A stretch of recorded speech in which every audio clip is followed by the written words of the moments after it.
Baik, selanjutnya kita akan melakukan pemeriksaan telinga. Sudah kita lakukan tadi dalam melakukan simulasi pemeriksaan telinga. Saat ini kita akan coba untuk mengetahui bagaimana cara untuk pengambilan corpus alenium pada telinga pasien. Corpus alenium bisa dapat berupa mainan ya pada anak-anak. Mainannya itu bisa berupa plastik ataupun berupa gabus yang paling sering, atau berupa seperti halnya mote atau kacang-kacangan yang bisa dimasukkan ke dalam telinga anak-anak atau telinga orang dewasa pun juga bisa kemasukan ya. Lalu pada prinsipnya adalah sama dalam pemeriksaan pengambilan corpus alenium. Kalau pada orang dewasa mungkin dapat kita lakukan pemeriksaan dengan dibantu oleh satu asisten ya untuk memegang kepalanya. Namun pada anak-anak di sini harus ada perlakuan yang lebih khusus, yang dimana anak tersebut belum kooperatif. Kita harus melakukan pemeriksaan dengan menggunakan bantuan orang tua untuk melakukan fiksasi pada anak-anak tersebut. Ya, sebelum masuk ke sana, saya akan coba mengenalkan sedikit beberapa alat yang akan digunakan pada pemeriksaan telinga ataupun dalam pengambilan corpus alenium pada daerah telinga.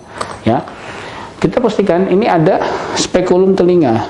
Spekulum telinga tujuannya untuk dimasukkan ke dalam liang telinga untuk melindungi liang telinga yang kulitnya sangat tipis. Ya, ada beberapa ukuran, ada ukuran besar, sedang, dan kecil buat anak-anak. Okay. Lalu yang kedua adalah pinset telinga. Pinset telinga ingat sangat berbeda dengan pinset hidung ya atau bayonet hidung. Di sini terdapat satu sudut saja. Ini adalah pinset telinga. Yang ketiga adalah di sini katakan sebagai forceps alligator atau crocodile.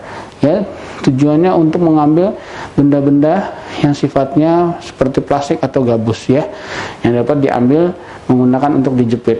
Namun pada kasus-kasus yang sifatnya berupa kacang atau mote yang keras, agak sulit untuk dilakukan pengambilan dengan krokodil. Ya. Selain itu pun juga saya memperkenalkan ini ada namanya aplikator nanti untuk membersihkan liang telinga menggunakan kapas untuk dilinting di aplikator ini dan dimasukkan untuk membersihkan liang telinga yang kotor ya. Dan ini ada serum menhak bentuknya seperti ini.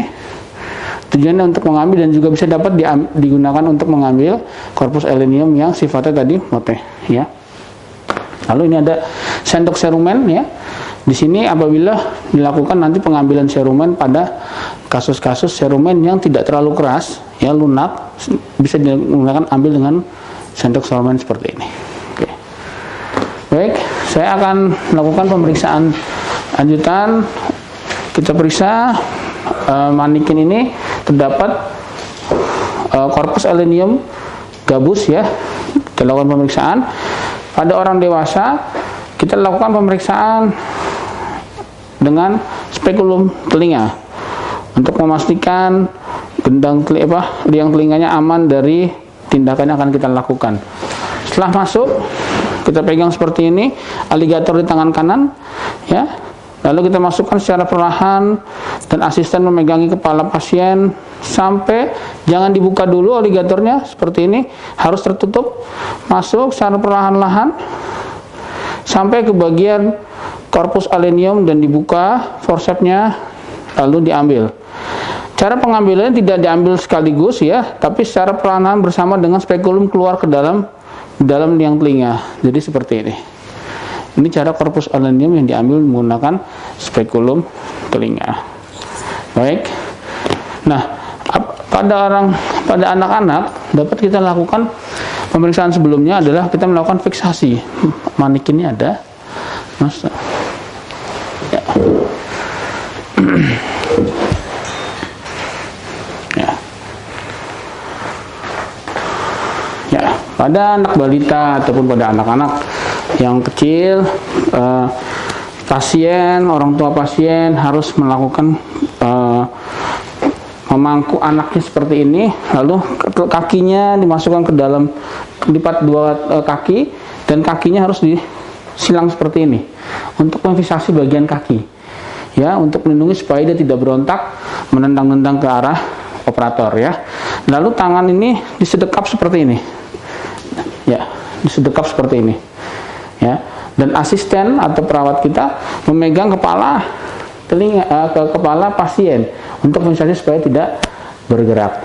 Jadi tujuannya adalah untuk memvisasi, karena resiko dalam pengambilan corpus elnium pada anak-anak, resikonya adalah malah melukai liang telinganya karena dia bergerak-gerak seperti itu.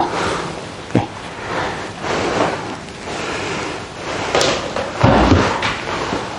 Lalu pada pemeriksaan atau pengambilan alat telinga yang cukup sulit dilakukan pengambilan dan cukup dalam, memang kadang tidak dapat digunakan alat bantu krokodil ataupun serum menhak ini, tapi juga kita bisa lakukan dengan menggunakan irigasi telinga atau spooling telinga. Syaratnya satu adalah tidak ada riwayat keluar cairan, ya, atau kita dapat melihat secara tidak langsung ada membranan timpani yang perforasi sebelumnya, sehingga itu adalah kontraindikasi untuk melakukan irigasi telinga, ya. Kita bisa menggunakan spet 10 cc, kita buka jarumnya, lalu kita siapkan air hangat dalam kom, ya, anggapnya air hangat, ya, lalu kita ambilkan ke dalam sini dan kita semprotkan. Minta bantuan asisten untuk memegangkan supaya airnya tidak keluar seperti ini. Lalu kita semprotkan tanpa jarum, ya, ke dalam liang telinga secara cepat, sehingga benda asing di dalam telinga itu dapat keluar melalui turbulensi daripada air yang kita semprotkan ke dalam liang telinga dan menabrak dinding membranan timpani yang intak, sehingga dia kembali ada arus balik dari dalam liang telinga untuk mengeluarkan benda asing yang terjebak di bagian posterior liang telinga.